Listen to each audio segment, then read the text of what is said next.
Welcome to an episode of r/slash Entitled Parents, where we share stories of moms or dads thinking that because they have kids, they are entitled to everything. Kick back and enjoy what we're about to share with you, and at the end, make sure to like, comment, and subscribe. Now, on to the stories. And this story is posted by u/Nemesis495. Male Karen demands room after not checking in after 2 days. So I currently work at blank known hotel chain, and I work as a night auditor. I've been here for 3 months, and this particular location has horrible management. To give an example, she gets mad and raises her voice for any small inconvenience, let alone how she gets when an error of any size is made. She's truly horrible and racist. I won't get into it, but she encourages racial profiling and to turn away or not give discounts to people of any color besides white. Anyway, onwards. So this night I was working. I find that she's letting the front desk people not complete their work, so that means more work for me to do. I carry on with my night. I'm pretty swamped, and by the time I finally almost finish, I get to young adults come up to the front desk. I greet them and ask how I could help them tonight. We were fully booked for the night, so I figured they were one of the late check-ins. The conversation goes like this. Can I get the name of the reservation is under? Them. Should be under me. I can't seem to find any reservations under this name. I do see that there were supposed to be 3 rooms in this name, but for the last room, the room they're attempting to check into, should have been checked in 2 days ago. They looked shocked, and one said to the other, call Dad. He set it up. They get their dad on the phone, and I repeat exactly what I just said. I continue to say that once a room is a no-show, the reservation is canceled so that others have a chance to stay in said room. The dad yelling, that's not my problem. I paid for a week. I respond, sir, I understand the frustration, but once reservation is a show, the stay is canceled. Him yelling some more, just give my sons a room. I respond, I'm sorry, sir. With current events happening in the area, we are fully booked for the night, and that there is nothing I could do. He is not having it. He yells a lot more. Give me your manager. I demand to speak with him. I tell him, sir, it is almost 3 a.m. or my manager's only night off. I will not be doing that. I didn't want to talk with her, let alone be a mediator between her and this dad Karen. He then yells even more. Give me your supervisor's phone number. I demand to speak with the supervisor since you clearly can't do anything. I tell him that I'm the acting supervisor since I'm the only employee in the entire building. He then demands my manager's phone number so he can call her himself. I tell him, sir, I can't give away an employee of, enter hotel name here, phone number. It violates a privacy matter, and I refuse to get in trouble for it. He starts going off. Too much to remember, so here's the short, sweet version. You need to kick out the person that you gave my room to. This is bullcrap. Go wake someone up now and give it to my sons. Me, trying to keep it together. Sir, I cannot and will not do that to a paying customer. Again, the reservation should have been checked in 2 days ago. You didn't check in, nor did you attempt to call to give any kind of indication that you still wanted the room. While this kept going in circles, I see the sons looking at the phone, and you can physically see them judging their dad.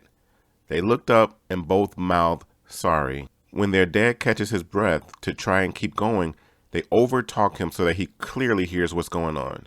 They come up with, well, I can stay on so-and-so's couch, and you can take the other one in the other room. They both were settled and told their dad that that's what they're going. The dad was not happy with this and tried to keep going. Mid-sentence, the son holding the phone says, Dad, you're acting like child. We got to figure it out. Calm down. And before the dad can finish another sentence, the kid hangs up on the dad. They apologize for their dad's behavior. They said he's been getting angry easily and that I didn't deserve that. I thanked them for understanding, and they went up to the rooms. About 40 minutes later, I get a Postmates driver saying he has a delivery for the front desk. Apparently, the kids felt bad enough to order me some snacks and a drink. I ended up tipping the driver as thanks. I used to work these kinds of jobs like DoorDash and a few others. In the morning, the kids came down and asked if I got the order. I verified by lifting the energy drink they got me. I told them thanks and that they didn't have to do that. We chat for a bit and I tell them I've had worse people. They went on their way and never heard anything of it again. And this story is posted by u/Key Delgado. Entitled cousin thinks that I'm willing to take her child every time she wants, because I'm studying to be a teacher. This happened last year. I have a cousin. She has 5-year-old daughter. I'm studying to be a teacher. I was doing my internship last year, so I spend about 40 hours in school, a lot of children. I was in a school for difficult children. Most of them were diagnosed with hyperactivity, ADHD. At the end of the day, I was exhausted. Weekends seemed like heaven. Not free from job, but at least free from dealing with kids. But a weekend, my cousin asked me to take care of her daughter. Okay, just a weekend is not a problem for me. I didn't have that much work. I agreed. But then she started to ask this continuously. So one day I decided to call her and ask her to stop because I needed time for me. She told me that she had thought about it and that's why she was alternating weekends, one for me and one to take care of her child. I said, "Excuse me? When did we agree upon this?" She told that since I'm just a student and I don't have a real job or children, she had thought that I wouldn't have any problem to take care of her child. I say that I did have a part-time job. I'm studying and doing my internship. She told me that she deserved to have free time for her to go out and meet her friends. She told me I didn't know how difficult it was to be a single mother. I couldn't stand her entitlement, so I hang up the phone. I spend 40 hours a week dealing with kids. The fact I'm studying to be a teacher doesn't mean my whole life spent around children. Between work and daycare, she hardly spent time with her daughter. Plus, I knew our grandmom took care of her daughter when I didn't. Jesus, why she even had the child if she wasn't going to take care of her? I decided to be child-free because I didn't want to take care of my hypothetical children. So why should I take care of children who are not my own? She told everyone in our family, and as I expected, everyone sided with her. I haven't had a relationship with her since then. Edit. Now that she started to ask other cousins to take care of her child, now others understand my position. Honestly, I'm sorry for her daughter. She had been passing from house to house like a ball. Parenthood should be taken seriously. And this story is posted by u/Bill-Nye. Family wants an end-of-day deal 5 hours before closing. So, first a bit of context. I work for my dad sometimes as I'm too young to get a job yet, 13 male, and he pays me to come with him to his markets for his business, which is photographing rude or funny road signs and then turning them into mugs, coasters, cards, signs, and tea towels. He does markets around the country, mostly in places like Leeds and Manchester, sometimes London, this in UK if you didn't already guess. And like I said, he pays me to man the stall at times, unload the load of stock, etc., etc. Now let's meet the cast. Me is Entitled Kid, JK, me of course, ED, Entitled Dad, EM, Entitled Mom, EK1, Entitled Kid 1, NSO1, Nice Stall Owner 1, NSO2, Nice Stall Owner 2. On to the story. So for the first time, I was working alone on a market while my dad worked one in Leeds. My mom would have been working on this one, but she was sick the week of the market, so I had to cover for her. Side note, the hours on this one were longer than most I had done before. Previous ones were like 10 to 4 or 5. This one was 9 to 7. And it was a cold winter market, so it wasn't the most enjoyable experience, though at least we were inside. The day had passed fine. I had made a few sales and made around 75 pounds, decent for only after 5 hours. Cue the Entitled family. They walk up to the stall and start to browse our table of stuff. They decide on a twat mug, a ginge coaster, and a penny stone tea towel. I can't remember the exact amount since I've not worked there for a while, and we were charging slightly more as it was nearer to Christmas. But let's say the two mugs combined were roughly 16 pounds, 7 pounds plus 9 pounds. The coaster was about 350 pounds, and the tea towel was around 10 pounds, so their total was around 30 pounds. By the way, these won't be the exact phrases, because this was a while ago. ED, so, are you doing any end-of-day deals? Me, no sir, I still have another 5 hours here, and even if it was the end of the day, I wouldn't be doing any deals unless discussed with my dad beforehand. ED and EM looked rather shocked, like this was the first time they had been refused a deal.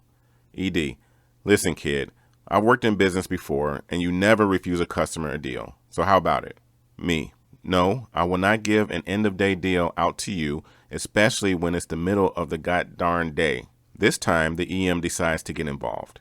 EM, all right, you little spit. I know for a fact that the day is almost over. You just want to charge us full price because you're a racist little C. They were a white family. At this point, the stall owners to behind and to the left of me tried to tell them to be quiet and to just leave, but I was done with their spit. Me, practically shouting, all right, that's it. F off, all of you. I cannot be bothered to deal with your spit, so jog on and F off. And then, out of the corner of my eye, do you know what I see? I see ED pinch EK1 hard on the arm, clearly to get him to cry as if it would change my mind. EK3 yelps and starts bawling his eyes out. EM, look what you've done now. You've upset my baby. Give us those mugs for free now or else I'm calling the police. Me, Butch, I saw your dumb butt husband pinch your kid, so F off before I call security. The place I was working had 3 security guards. EM, She then proceeds to grab 1 mug and about 3 tea towels, then try to make a runner. However, the security guard I mentioned before had apparently been alerted to the situation and came just in time to stop them from getting away. I say that, but he did have to run a little as he came like 30 seconds late.